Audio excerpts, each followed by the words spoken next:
What's up, everybody? In this video, we are talking about Streets of New Capenna 1 year later. That set came out April 29th, 2022. It's currently May 2023. So we're going to talk a little bit about that set, what worked, what didn't work, what cards are really making an impact to this day. This is something that we did with Kamigawa Neon Dynasty, and people really enjoyed it, so we hope you enjoy this stream cut. If you do want to come catch a stream, hang out on Mondays and Wednesdays at 6:30 Pacific Standard Time. Make sure you subscribe and set notifications. Subscribing is important. Hit us with that subscription, and let's get into the stream cut. Goodbye! The last time we talked about a set a year later, we were talking about Kamigawa Neon Dynasty. Yep, it has been a year since Streets of New Capenna at this point. Jake and I, like he said, we earlier in the year looked back at Neon Kamigawa a year after to see where the prices landed. After a year, what are the expensive cards? Have they gone back up? Why did the ones that have gone back up go back up? What's driving it? And so what we've done here is we've gone to TCG Player. We're looking at just the cards from the set and we're sorting high to low. I am taken aback but not surprised, Jake, that the treasure token, which was the Asian exclusive. Where was this released? Exclusive token set that was released. You'll see the others here. They are not as high, but they are up there on the list right here. Obscura treasure token, Riveteers treasure token, Brokers. All the families got their own and had the name of the family on the token. But this one sort of stood alone. The treasure token of a goblet full of Halo. Because it doesn't have a freaking name of something on it. It just looks cool. It just looks cool. Right. Edgar nailed it. These are the Southeast Asia exclusives. This is something that they have done sparingly, but over the last year, they have done quite a bit, which is the Japan or Southeast Asian exclusive token sets. It's pretty sweet. Looks cool, but you don't need it at all to play the game. Right. Looking up next, you're going to see a lot of cards here that are expensive because they look cool. But these gilded foils, Jake, honestly, when the gilded foils came out, I was like, this is hype. They look cool. However, they're going to fall and I'll pick them up then. Jetmir ended up being the one that's like CEDH playable commander. Very strong commander in general. Looking at the year chart. Unlike some other stuff, it hits a bottom and then starts to trend back up. Didn't get any lower than the high 20s, low 30s. Yeah, so what that means is that you had a lot of buying pressure that came in when it hit sub 30, because it goes into 29, then it bounces off 29, which means that everybody pretty much had their sights set on that card, and they said, if it goes below 30, I'll buy it. And that's what happens when you have a not a lot of copies of a certain card. You got this gilded foil version. What's the cheapest just Jetmir that isn't a special version? $5 for the mythic base copy right here. And that makes sense because it's printed into a set that's going to have a ton, and I mean an epic ton of different variants, right? I mean, we're looking at all the different Jetmirs that exist from one single set that came out. The fact that the card holds a $5 price, even though it's a mythic, I'm pretty impressed. And it's a cat demon. That's a good creature type. So you're looking at Commander really driving these top 5, 6, 7. Gilded Foil Rafine, same category as the Jetmir. Playable Commander. This one hasn't really taken off in the same way. But look at that. Look at that. It had some people take interest and then it just kind of died off a little bit. It was moving simultaneously to Jetmir, but Jetmir actually has high playability at sweaty levels, whereas Rafine is a really solid commander choice. Good, strong commander, but isn't going to go take down any CEDH tournaments, at least as of yet. Just because of what it does. I mean, look at the difference. Let's analyze the cards themselves for a while. Jetmir is essentially a play after you've got your entire setup ready to go enchantment. +3/+0, vigilance, trample, and double strike as long as you control 9 or more creatures. That's insanity. That's so strong. For 4 mana, once you've got 9 tokens on the battlefield. He just has good stuff built in. Right. And he levels up based on your board state. But then when you look at Rafine, Rafine's still strong because that whenever you attack ability doesn't mean that Rafine has to attack, so it can still come down once you're set up and ready to go. BuzzFuzz makes a good point with Jetmir. He does count himself, so you only need 8 tokens on the battlefield, correct? That is true. So Rafine can still come down and do the same thing, but target attacking creature Connives is just not going to win you a game straight up, whereas Jetmir can come down and win you the game ready to go. We also had that big Lord Xander. Oh yeah, we're gonna get there. Yep. I'm actually kind of shocked that Ziatora is still up here. Chat, has anybody played Ziatora? Is this a really strong commander and I'm just completely undervaluing it? I mean, it's got a lot of potential with cards like Ride of the Raging Storm. It's got treasure. It's treasure, dude. It's treasure centric. Ride of Raging Storm creates a 5/1 at the beginning of your turn. And then Ziatora, you can stack the triggers in an order that lets you sacrifice that 5/1 before you needed to for its own ability, because Ride of the Raging Storm says sack it at the end step. Stack this stuff, sack your right, 5 damage to any target, and create 3 treasure tokens. I can see the power. It's wild to me that a 6 mana commander nowadays that doesn't have any cost reduction built into it can command this kind of price. I think the reason is because we're looking at gilded foils. Sure. Versus the cheapest possible price of the card. We're looking at the collector's versions, because when we do these year retrospectives, we have to look at the most expensive value pieces in there. Ziatora is a $2.50 card to go just pick it up. It's that commander in this treatment that is commanding the price. Walter, give me an animal fry and a strawberry shake, please. And thank you for the $2 super chat. Oh, yeah. Mustard bun. I'd like a chocolate shake. Double with a mustard bun, please. Double would be good. Giada, I can't avoid the animal fry. Giada, Font of Hope. This is the Angel Commander, right? Is there another Angel Commander for us to even consider? I've played this deck. I have Giada built on Brawl, Historic Brawl on Arena. The deck slaps. Yeah. The deck absolutely destroys. It's a guaranteed mana dork for your angels in the command zone. That, it's just a mana every rock. angel you control enters with a counter on it for each angel that's already there. A white hardened scales mana dork. It's very strong. It's very good. It's like having a mana rock in your command zone. Like if I could play a mana rock in my command zone, I probably would do it. Yeah, dude. The moment that Jake gets a legendary creature soul ring, he is going to be full mast and ready to build that. Everyone will. I would probably play Llanowar Elf as a commander if I could. It's like you could just, I would at least play that one that adds cards extra like that. if you've got a big creature on the battlefield. Yeah, there's what is it? Glonra? Is that its name? It costs 3 and it adds 2, and you whenever it's a creature power 6 or greater, you draw a card off it. Oh, the new one you're talking about. Yeah, I know what you're talking about. The one from Brothers War. Yeah, or it might be a Commander Legends or something. It's a green card. I think it has partner. Gwenna is what you were talking about, right? Add 2 mana in any combination to cast creatures and cast a creature spell 5 or greater. Put a like +1/+1 counter on top. That's good too. It's like that. You type in Galonra. Type O partner type elf, right? I believe. Gilonra. Yeah. Add a green when you spend it to cast a CMC 6 or greater. It's not bad. Cast. I like the spell. one you draw. Draw on the cast, bro. Draw on the cast. Let's go back to new Capenna. And it has partner, so you can make it not mono green, which is good.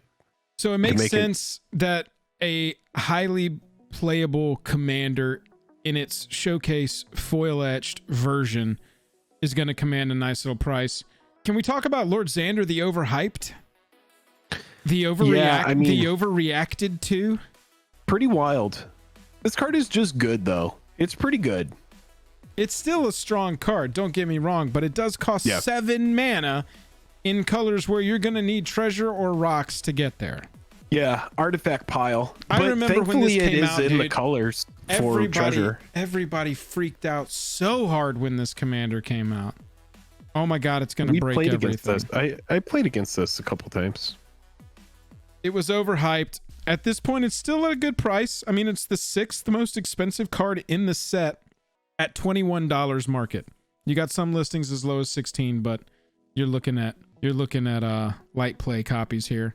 So we're gonna touch the lands here, but Obnixilis, is this even seeing any play?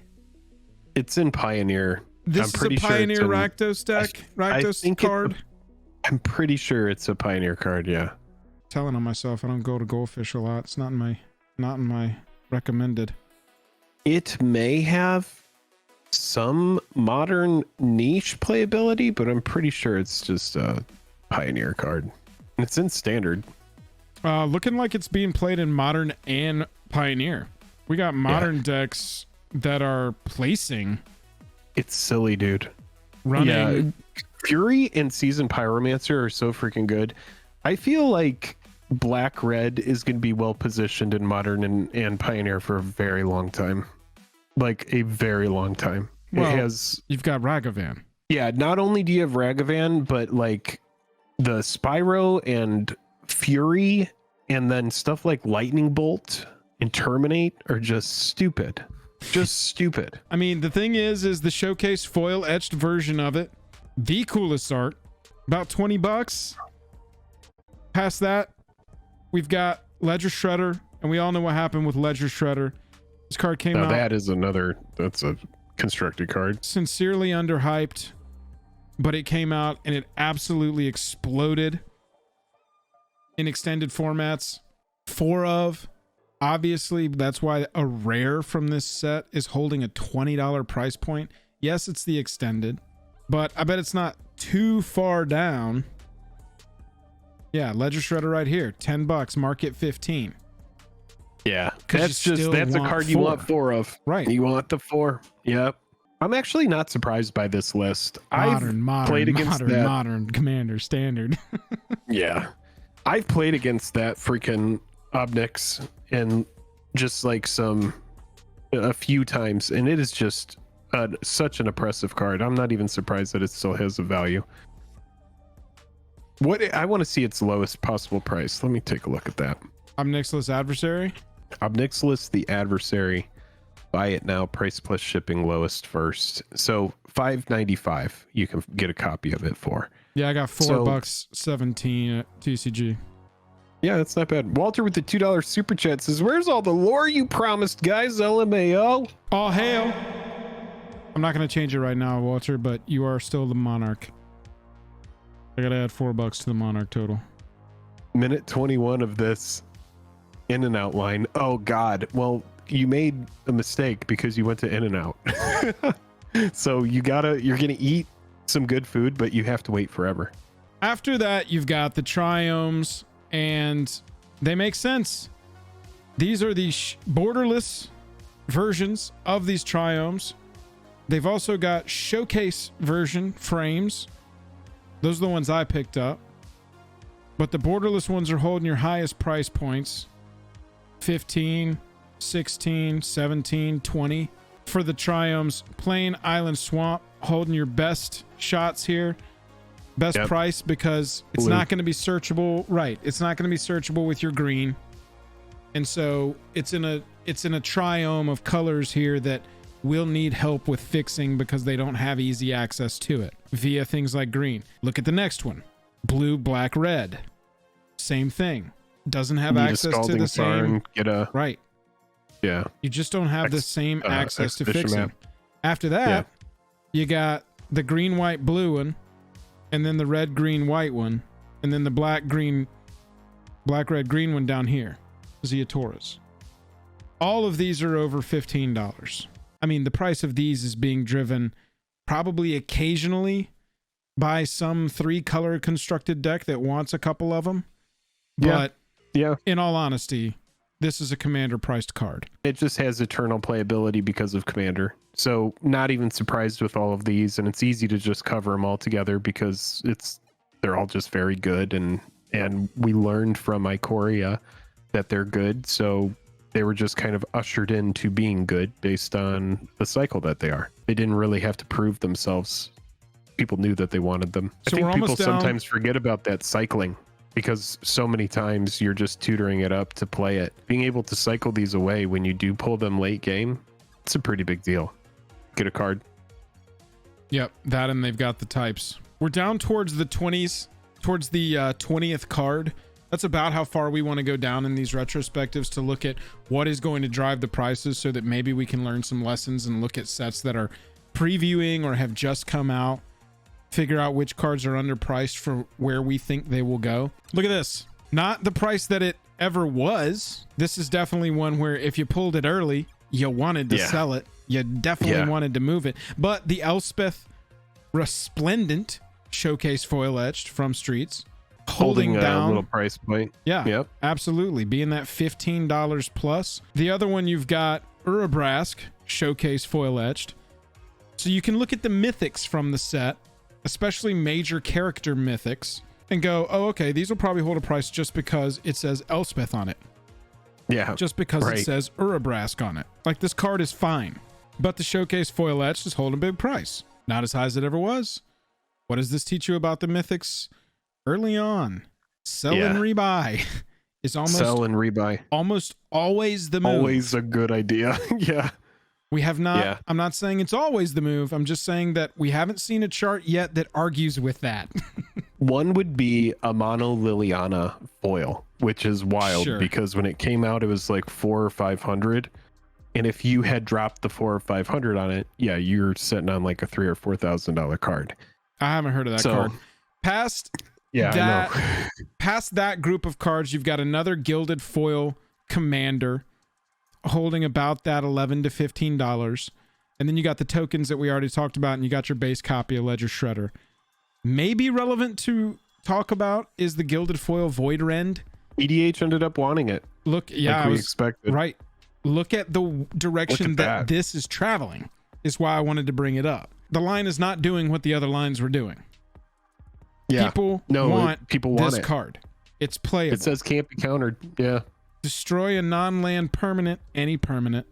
Instant speed, 3 mana, can't be countered. The only printing of it, correct? Yeah. This was a new card for Streets of New Capenna. Yeah. This was a new card. I love that. That's a good low risk pickup. Copy of Void Rend under 3. That seems like something that your collection will like if you're ever in those colors in Esper. I love this. I mean, look, the line looks really big until you see on the chart that it's 8, 10, 12, 14, 16. So it's not like crashing and then exploding, right? Yeah. But I mean, it's a slow trend from upward. 8 to 11. Yeah, I think that this is honestly in a pretty decent pickup range right now, because it's, you know, in a year, this uptick will be small compared to where it goes if, number one, this doesn't get reprinted. Number two, it's obviously not going to be reprinted in this Gilded Foil treatment. They pretty much... Oh, that's a good look. They pretty much keep the treatments solely to the set. They'll have a new treatment next time, or new cards in this same treatment. But this version of Void Rend, it's doubtful that we get another version like this. That's a pretty good read, because we see, like, look at that. We had that bounce off the bottom. It comes back up and then it dips down again. And at that point we had a chance at, does it keep bottoming out? But no, it actually just continues to trend upward.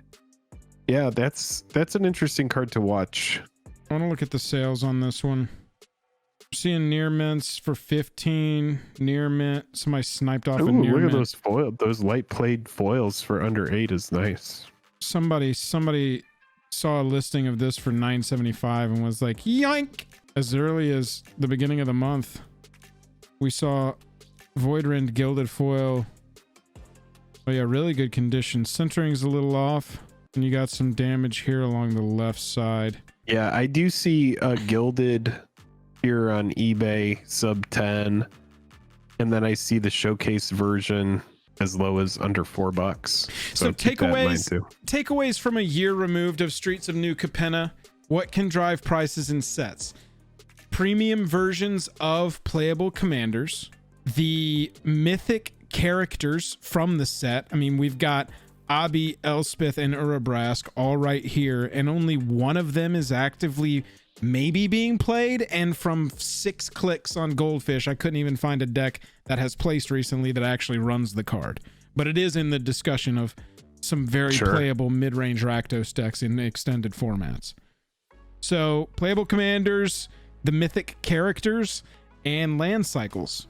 Land cycle, baby. That's what I was going to say. That would be my addition, is a good land cycle is enough to get people into your set. And for me, that was one of the things that I remember being the most hyped about going into Streets of New Capenna was, oh, well, we're getting some good lands. We're getting some good lands. Yeah, dude. If nothing else, we got some good lands. Impossible to reprint? They called them Spara's headquarters. I mean, it's pretty tough. It's pretty tough to reprint them, but I was actually thinking about a video called "The List Killed My Specs," because in a lot of ways, it did. The list kind of, it feels like you could put anything on it. It's kind of like my point there is like they could put the Triomes on the list, and then all of a sudden, whatever, or maybe they put them in a secret layer, something like that. Yeah, I could see a layer. They could potentially give them the Godzilla treatment and put them in a Masters set. They could just pop up in a Masters set, to be completely honest. Sure, 100%. You can just the drop Masters them in set there has no theme. They're just like, who cares about the plane? Yeah, exactly. So to sort of Phyrexian button Altar this, was the list hit too. Yeah. To sort of button this discussion, the land cycles, your playable commanders in whatever the most premier treatment is of that set, your mythic characters, and then you're going to have the occasional card like Ledger Shredder that pokes through and becomes a 4-of modern card and, really blows up because everybody needs 4 copies of it. But that is sort of the takeaways from Streets of New Capenna 1 year later. Let us know what you think down in the comments below.